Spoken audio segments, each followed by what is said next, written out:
Welcome to another edition of Minot Matters here at the Dakota. And I am Jonathan Starr. Today, I'm joined by two very special guests. One, we have a friend of the show, Mark Lyman, with the Minot Chamber EDC. And we also have first-time guest, Jim Bougalis. I probably said the last name wrong. You can correct it right here. Close. It's Bougalis. Bougalis. See, yeah. I added an R. So that's a bad job of me. But nonetheless, we're very thankful to have you here today, and for good reason. So before we jump into North American Iron and all the wonderful things there, kind of introduce yourself a little bit. Who's Jim? Yeah, I'm let's just say I'm a ditch digger from northern Minnesota. Gotcha. The best way to say it. Yeah. I was born and raised in Hibbing, Minnesota. Okay. Middle of the Iron Range. A lot of people really don't know much about the Iron Range of Minnesota, but it is the staple of Minnesota. Really, it's one of the largest income producing industries in Minnesota. It has a long history of providing iron and steel for the world. At the end of the day, wow. World War I, World War II, 90% of the Allied forces came from Minnesota. That's incredible. At the end of the day. So I'm from there, born and raised there. I was a civil contractor. I was born in a civil contracting company, or family, rather. And I ended up buying that company at a young age, in my 20s. And I've done that ever since. And, during that tenure, I would dig into iron ore stockpiles and build roads with them and build buildings and things like that. And that's kind of what brought me to what I'm doing here in Minot today. Yeah. Right? Well, you've had to have a few exciting projects along the way. What's kind of one or two that stands out? There has been. I guess there's been some major school demolitions, some major big building demolitions. I had a story about one was actually a company like this. It was a radio station. Okay. And we were tearing down a building, and they wanted to save, I don't remember the emblem at the top of the building. It was, 100 feet in the air. And nice. Can you save that little square? So everyone was watching. And I'm trying to knock down the building, and I was doing it myself. This was years ago. And pecking away at the building, and sure enough, this piece broke off. Oh, no. And it came flying down 100 feet up in the air, and this big cloud of dust. And when all the dust cleared, everyone was bummed out, and there lie that emblem, untouched. Perfect condition. Just like you planned it. Yeah, right, that's the way I acted too. Was that so? I knew I was up the whole time. That's right. It's like seeing somebody fall a tree that doesn't know how to fall a tree, but then they fall and it ends up right where they want it. Totally. Easy. Pro move right there. No, that's very neat. All right, so kind of reason why we invited you to join today, and Mark has been working on this a lot as well. There's this rumor of this big project that's coming to Minot, and it's getting past rumor stage. This North American Iron, of course, it's been in the works for a while as far as North Dakota is concerned, but I think more recently Minot entered the conversation. So kind of give us a little bit of background on what that project is. Yeah, that's why we're here. We in fact, we just presented at the Economic Development Conference a couple weeks ago. We just started our permitting process here in North Dakota. Just this past week, I did a preliminary meeting on that. And so what the project is, Jonathan, it's we're taking Minnesota iron ore, okay, and we're shipping it here to North Dakota to manufacture into iron. And reason we're using two states, reason we're not doing it in Minnesota is the main reason is we're using the resource here in North Dakota. The resource is stranded natural gas, right? At the end of the day, we're going to make pig iron at the end of the day, and I'll explain what that is in a minute here. But the pig iron is really a foreign import, that the 100% foreign import, right? That the country uses. And iron is a basic resource that every human needs, right? Every American needs. And we're importing it from other countries right now. Right? Interesting. And at the end of the day, by using Minnesota and North Dakota, we're able to make the cheapest pig iron in the world landed here on U.S. soil. Wow. And again, the reason we can do that is because we have the iron ore in Minnesota. the resource, and we have the stranded natural gas in North Dakota. Okay. And we're using those two resources together to make that product, to make it the cheapest product. Interesting. And so you mentioned pig iron. That I could come up with a lot of ideas of what that might be, but kind of explain what that is. Well, so pig iron is just a merchant form of iron. Yeah. Right? And to explain that further, iron is like, I always use the analogy of steak. So iron is the raw steak. Okay. Right? You take a raw steak and you add minerals to it, and you cook it to a certain temperature, then you end up with steel. I see. There's 100 different types of steel. There's 100 different ways you can cook a steak. Right. But the main ingredient is iron. Okay. So that's the best way to explain it. Very good. And so currently you mentioned that this is an export-import process right now. Who is the United States importing from for this? Well, Russia, Ukraine was the largest importer of pig iron. Over 60% of the pig iron from that was coming into this country was Russia, Ukraine. After the Russia-Ukraine conflict, Brazil has now become the largest, right? Okay. But it comes from Brazil, it comes from India, China, Italy, Egypt, all over the world, shipped to. And you're saying that this will actually make it the most cost-effective way once it's all said and done? Oh, definitely. I mean, and think about why, right? Mm-hmm. We're shipping it 500 miles from Minnesota to North Dakota, right? And we manufacture, it goes into our facility, and it comes out as a final product. Wow. You do that in contrast, say Brazil area. I mean, a typical Brazil mine is mining it in the middle of the continent. Yeah. And they're, concentrating it somewhat, processing it there, and then they ship it 1,500 miles to the ocean, and then they make it into iron, and then they ship it over the ocean to a port in the U.S. and then transfer that, and then barge it up a river, and then land it. So I mean, you add all that up, you can see why we're cheaper here on U.S. soil. So that's kind of the process and stuff. But of course, you mentioned a little bit North Dakota and why that stood out. But talk a little bit, and maybe Mark has something to add on this. Talk a little bit how Minot came into the picture of being maybe a destination for this project. Yeah. So we looked, we really looked all over the country. We looked in steel country, actually, where, you're looking at the southern states. Everywhere from Louisiana on up to West Virginia, kind of on the river there. A lot of big steel mills there. Yep. But in addition to that, there's also a lot of foundries. There's almost 400 foundries across the country, iron foundries. They make everything from this microphone to parts in your car to parts that make your clothes, right? So I was looking in these states because it was the obvious place to go. And really it started when Talon Metals was another company that is thinking about coming to North Dakota to manufacture nickel. Okay. And I heard on the news that they were thinking about North Dakota, and it really rung a bell with me. And matter of fact, I think I was in Indiana at the time. Wow. When I heard that, and I made a call to North Dakota, and I called Governor Burgum at the time. Yeah.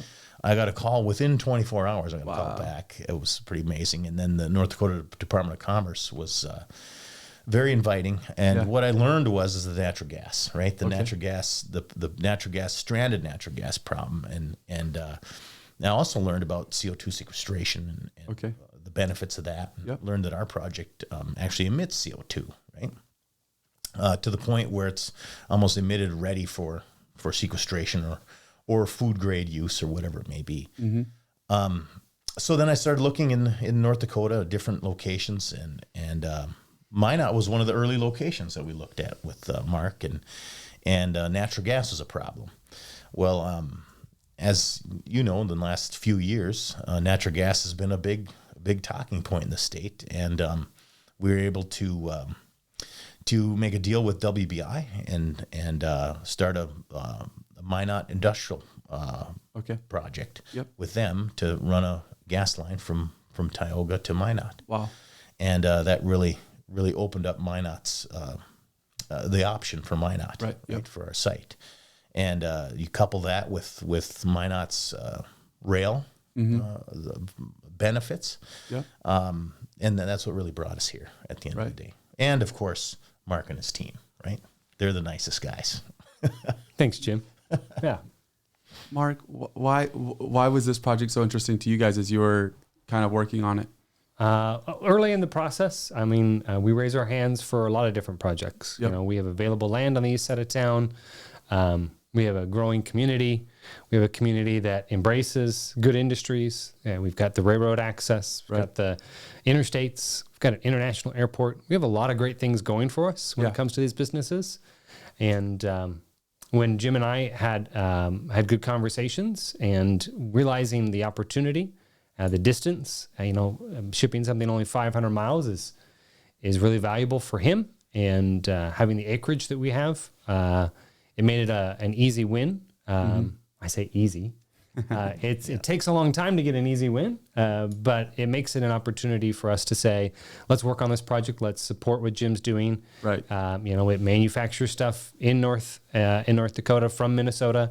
It's a great combination of two great states, and it's an opportunity to really benefit our country. So it's an easy one to lean in on. Right. Yeah. It's an interesting thing for sure, because the industry impact that this has, it goes beyond just oil and gas is a big deal, but there's several states that provide it or do it. And I know North Dakota has a unique approach for it. And you can go through other industries like that. North Dakota has become kind of a hotbed for AI data centers, as is some of the other rural states, because of the resources and because of the area. But this is something that would impact the United States in a very unique way that is not being affected by other states. And it's just basically an emerging industry in the United States. Is that correct?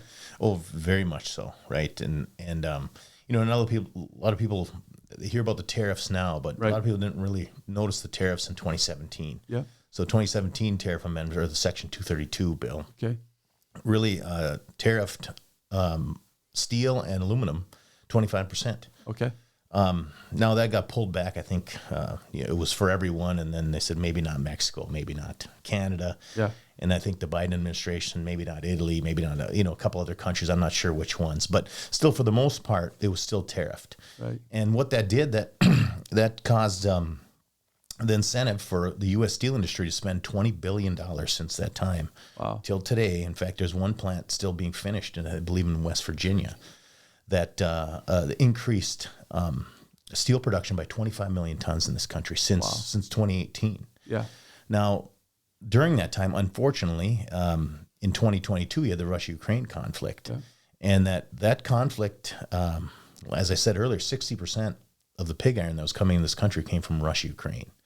So as we were building 25 million more ton of steel production, which on average, about 20% of that needs pig iron to feed it. Okay.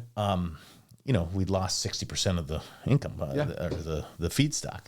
So after that happened, it kind of switched the steel industry a little bit and the scrap industry a little bit to accommodate for that. A little much more coming from Brazil and things like that. But at the end of the day, steel is a we're counting on other countries to provide us with iron and steel. Right. What happens, like you hear on TV, what happens when we get to war with one of these countries? Right, yep. Russia, Ukraine is a perfect example. We lost our iron feedstock that we're here to build defense things on. So it really boils down to, at the end of the day, defense is a huge thing, on top of the fact that we're not taking care of our own, yet we have all the resources to do it. Right. Yep. Right. The amount of resources in Minnesota, which is really unknown wherever I go, and it's kind of frustrating to me because I was born and raised there, and I know it, and I live it, and I breathe it. But we have enough iron ore there for the entire country for hundreds of years. Wow. Right?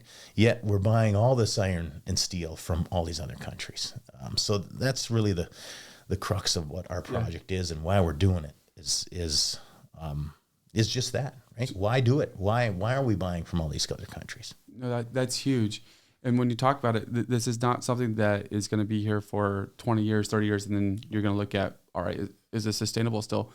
As long as regulation and everything, that's always a player, I'm sure, that can be played on this. But this is 100 years plus project. Oh yeah, this multi-generational.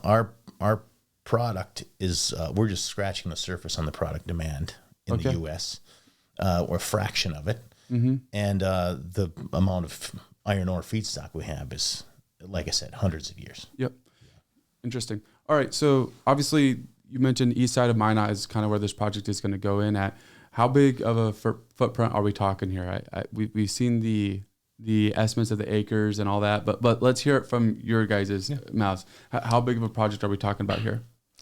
So it's a big project. So it's a multi-billion-dollar project. Yep. It's encompasses over 700 acres. Wow. It's going to employ about 600 people. Okay. Direct jobs. It's going to employ somewhere in the range of 2,000 to 3,000 construction workers for a period of about 3 years. Yeah. What that economic impact is going to be is we're going through a study right now to find out what the total economic impact is. But we're probably looking at 1,000 plus, or maybe 2,000 plus jobs that's going to bring into the area. Wow. So it's a really impactful project. What kind of jobs? Is this something that's extremely skilled? Is this entry level? I'm sure there's a variation. So there's a variation, but the average income is over six figures, right? Okay. So 6-figure jobs, and they're going to be 2-year technical college jobs for the most part. Wow. Right? Wow. So there really is a great place to. This community would be a great place for that, right? You got a 2-year technical college. You have the college here to do the work. Okay. People can move from anywhere in the country, right, with a 2-year degree and come and get a job here. It's yeah. And I don't know, Mark, you might be able to answer this best. Are you anticipating this where that's the way that we will be supplying these jobs, is by getting people to move in? Is this something where you feel like even with the oil, as things begin to change a little bit there, maybe there'll be some transition that go? How do you anticipate some of this to happen in your crystal ball? Sure. So best guesses here on workforce is that the steel industry employs hundreds of thousands of people across the U.S. Mm-hmm. There's a lot of people who have eyes on a project like this who will say, now's the time for me to take what I've got and move my family and get to Minot, North Dakota, or go live in Rugby, North Dakota, and I'll work in Minot, or go live in Max, and I'll go work in Minot. Yep. And we think that this job will, much like the oil and gas industry, attract a lot of people to the state that are new people and filling those jobs. Will there be some who come from within? Absolutely. Yep. It's impossible to know how many. Right. But we think this will really, truly be a new pillar, a new economic pillar for our community for decades to come. Which is fabulous. We're starting to get a variation of those pillars. Sure. Yeah, that's great. Yeah, it's really impactful to see that. Some of the things, and this is maybe a downside of it, but I think actually it's a good thing of it. Talk about some of the carbon impact and the green impact. Some people, they get here, steel industry, they get a little nervous about maybe negative impacts on the environment. Talk a little bit how you guys are going to handle that. Yeah. So, well, one thing in our project to understand is that nothing in our project is new, right? So it's been in production for minimum 65 years. Right. The other thing to know is that it is a very green project. It is 96% less carbon emissions than conventional iron making. So all these iron making plants, these foreign plants are using blast furnace operations. So we're using a hydrogen-based operation, which is again common across the world. But to give you a kind of context of the difference, a blast furnace operation is like picture a big, witch's brew pot, right? And you pour coal in one side and iron ore in the other, and the magic happens. You melt it, and you got molten iron. Okay. Our project is you put the iron ore in one side. It's a closed batch system, so it's almost like instead of a brew pot, it's a microwave. Okay. You put it in the microwave. You put in the iron ore. You add hydrogen instead of coal, and you get up to about 700 degrees. So there's no combustion. It's just a chemical process, and you do that instead of the witch's brew pot. What's happening in that brew pot, or in our system, you're essentially removing the oxygen from the iron ore. Okay. That's the chemical reaction. Gotcha. And that's what takes an iron ore, a product that's maybe 60% iron, up to a 90% or 80% iron. Right? Okay. And then after that, it goes into an electric arc furnace, which is a tub of molten iron, if you will. And that tub of molten iron, it's a certain type of electric arc furnace that raises the impurities to the top, and the impurities are essentially silica or glass. That comes out. We separate that. We granulate it into a 1-inch size material roughly, and that can be used for aggregate rock. Right? So that's our co-product at the end of the day. But that's the process, Right. in a nutshell. Yeah. And so that will be important. It's important, Jonathan, I think, to emphasize that this isn't a polluter. This Right. isn't a company that comes in and spews something out of a smokestack. Right. I think that's a misnomer Yep. from maybe a 1970s movie on steel making. Well, this isn't your 1970s Rudy steelmaking Yeah. production facility. Yeah, good point, Mark. So think of our emission, oh boy, 90, it's in the 90s of percent is oxygen. That's what comes out of our plant. There's no smell. There's no, toxic chemicals coming out. We're all within EPA regulations. We're all within state regulations with all of our emissions. So yeah, it's a very clean project. When I say 96% less carbon emissions, you kind of get the idea, right? Yeah. So, and you kind of get the idea with the brew pot to microwave, and that really kind of explains it in a nutshell. I mean, it's oversimplifying, but it really gives, paints the picture of how this is different than the old, like Mark says, 1970s, smoke bellowing out project. like his mini LA, Yeah, right. Because of all this smog. No, it sounds much more cleaner than that. So 700 acres east of town. Can you, either one of you, kind of describe where at Minot that's actually going to be? Yeah, so it's the Minot Industrial Park complex, right? Okay. So it's east of town, 2 miles. Yep. 2 miles east of town. If you know where Gravel Products is and AGT Foods, Gotcha. Minot Yeah. Milling, Yeah, it's right north of County Road 12, right there. I see. right Okay. there, right next to the main rail yard that's Right. there, which is rail is going to be a very integral part of our project. We're going to be not only railing the iron ore in, but we're going to be railing the product, the pig iron product out as well. So how many trains, or however you calculate that, do you anticipate coming in for your product and then going out? So it'll be thousands of rail cars a week coming in and out of the facility. Yeah, it's a lot of traffic coming in. It'll be approximately 4 to 5 million tons of material coming in every year. Okay. And that'll come in around 8 months out of the year. The winter months we won't be hauling. But then the plant is a 24/7, 365 plant. It never shuts down. Okay. And that'll be producing pig iron 24/7. Every week or so, there'll be 2 unit trains. The unit train's about a mile long. Every week, there'll be 2 of those leaving the facility, delivering product Okay. out to customers across the country. Gotcha. So there won't necessarily be one destination that you're going to. It's going to be throughout the U.S. that you're going to be sending product. Yes, yeah. Our product is a high purity grade. Okay. So we can provide our product to the steel makers. So in other words, your car frame, Right. all the way down to the tiny parts in this microphone. Wow. Right. So every grade of steel can use our iron product, whether it be ductile iron or these intricate parts or car frames, like I said. Incredible. So thousands of trains a week. Not thousands of trains, thousands of cars. There's thousands My of bad. cars. Yeah, I misspoke. Big difference. Yeah. Big difference. Yep. Thousands So- of cars a week. Yeah. For perspective, how many estimated do we get currently? BNSF has told me recently that they get anywhere from 30 to 35 trains a day coming through Minot. Gotcha. So we're used to trains, Yep. right? Yeah. And the conversation we've had with businesses and neighbors in the area, we they ask, okay, what's the impact? And we say, well, there'll be rail cars. I mean, like, we're used to that. Gotcha. Gavin Yard is right there. Yeah. How many times do trains, Yep. to add in CPKC, Right. we have over 40 probably trains coming Yep. through our community every single day. Wow. Yeah, We don't so feel that. good point. I was trying to impress you a little bit there. So I mean, it's it is impressive. Don't get it me is. wrong. Yeah, it What is. Jim's doing and the amount of rail cars that are coming yeah. in just for one project is impressive. Right, Let's not right. downplay that. But the reality is we're a rail community. We know trains. Yep. Yeah. We experience trains. Yeah. There's We two see things to them all look the at time. there. Yeah. And so in that context, 2 trains a day come in of product 8 months out of the year. 2 trains a week leave the facility. Okay. And about 2 trains every month come in for auxiliary stuff. I see. The other lime and bentonite, things like that. Makes sense.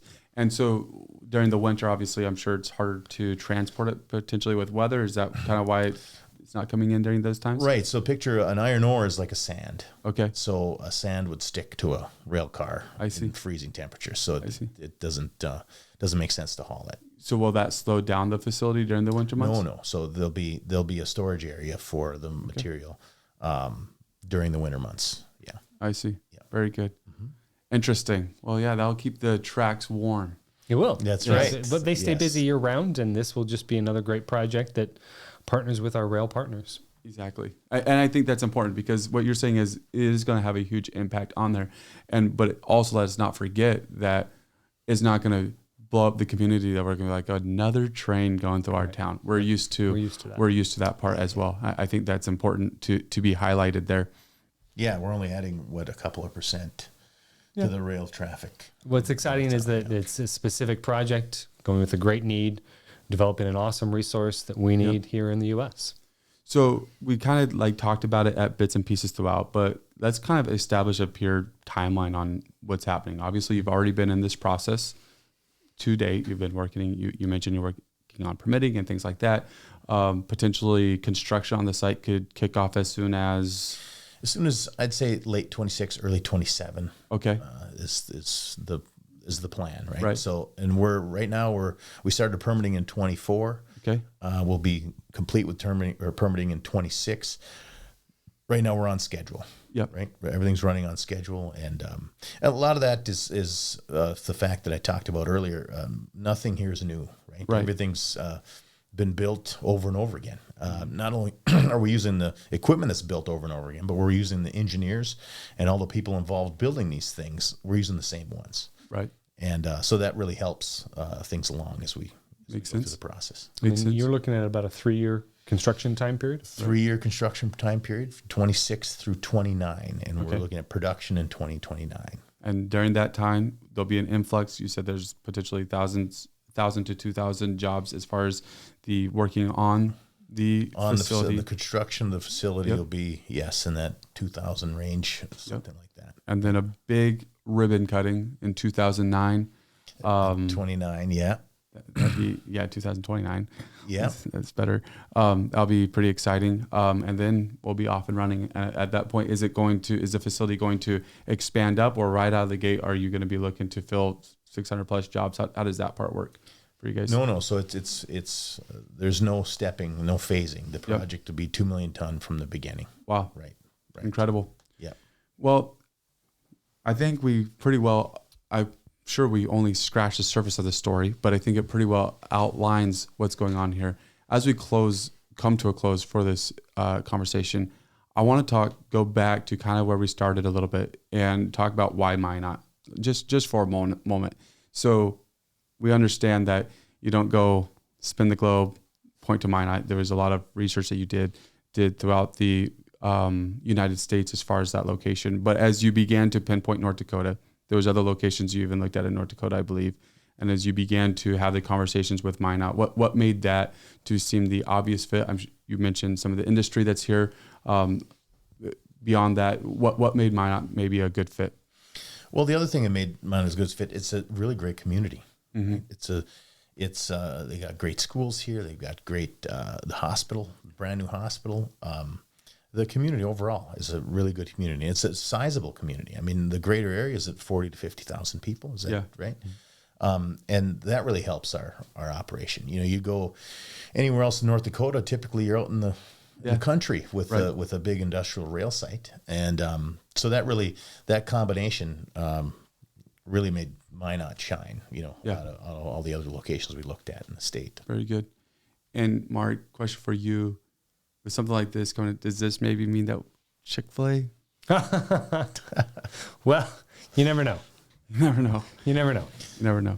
But in a more serious note, anything to add to that as you went through those conversations as well with North American Iron of why it seemed like Minot was a wonderful fit on your side as well? I think Jim hit the nail on the head for us. This is the things that we tout. We tout that we have a great community. We're a regional retail hub. We have an international airport. We have 2 major Class 1 railroads that come right through Minot. That is a plus for those industries that need railroad. And so we feel like that, in conjunction with the natural gas that Jim was able to work out to bring large-scale natural gas to our community, we're talking about 5 to 8% of all the natural gas that's produced in the Bakken is going to come through one line for Jim's project, the Minot Industrial Pipeline. That's a huge win. Yeah. That's not to be pushed aside. Right. It's a massive win for Jim. It's a massive win for us. It's a big win for the state and the oil and gas industry. When we use more of our resources in our own state instead of shipping them out, we benefit our state. We benefit the city. Wow. And so all those pluses, I would just echo what Jim said. And, it's been a great relationship. So we appreciate Jim taking a serious look at us and making that commitment. Absolutely.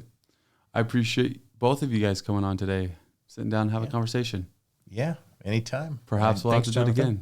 Yeah. For sure, as the project goes on. Yeah, for sure. Thank you, guys. Thanks. Thank you to everyone for tuning in to this episode of Minot Matters here at the Dakotan. Be sure to like, subscribe, join the Dakotan community. We're live every Tuesday and Thursday at 9 a.m. Thanks for watching. Have a great rest of your day.